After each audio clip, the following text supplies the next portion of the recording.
Aujourd'hui, c'est une réunion avec les professionnels des médias organisée par l'OMS, organisée également par le ministère de la Santé.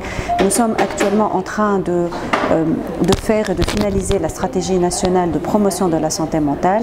Et pour réussir cette stratégie, il est très important de faire un partenariat et d'inclure les professionnels des médias, les journalistes, les communicateurs et tous ces professionnels dans la promotion de la santé mentale parce qu'ils ont un très grand rôle à jouer.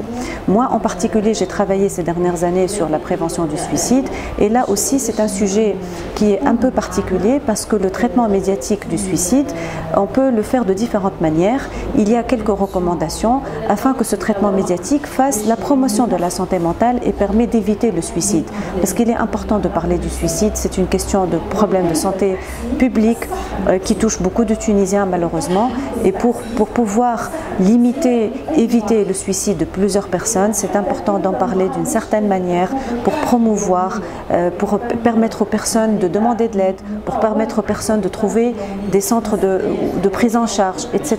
Donc c'est tout le volet préventif et comme je viens de le dire, il y a un certain type de traitement médiatique qui peut malheureusement entraîner un phénomène de contagion. Donc voilà, ça c'est un exemple. Mais il y a plein d'autres exemples. On a parlé aujourd'hui de stigmatisation, on a parlé aujourd'hui de comment parler de l'hôpital Larazi, de comment parler de troubles mentaux.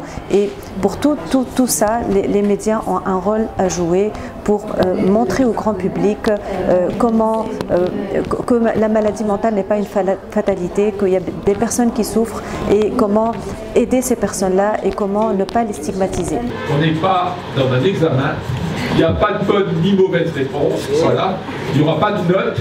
L'atelier d'aujourd'hui, il est très important pour créer des canaux de communication entre les maintes parties prenantes du sujet de la santé mentale en Tunisie, entre autres comme aujourd'hui l'OMS, le ministère de la Santé et les journalistes.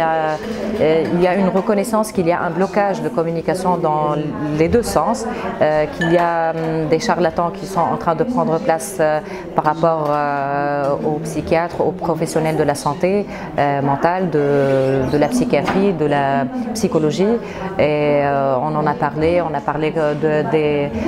des solutions probables pour pouvoir rendre plus fluide cette communication, puisque la santé mentale est devenue une composante pas du tout négligeable ou anodine dans notre vie. Tout le monde s'intéresse, même les journalistes eux-mêmes, ils sont concernés par ce sujet. On a tous un phénomène qui s'appelle l'hôpital Larazi, dont quelques représentants ont été aujourd'hui ici dans cet atelier. On en a parlé, on a essayé de décortiquer comment on peut avoir accès à cet établissement, le rendre moins disons, stigmatisant, voilà, de la société tunisienne. Tout ça, on en a parlé et pour établir une stratégie que l'OMS nous a promis dans les brefs délais. Voilà.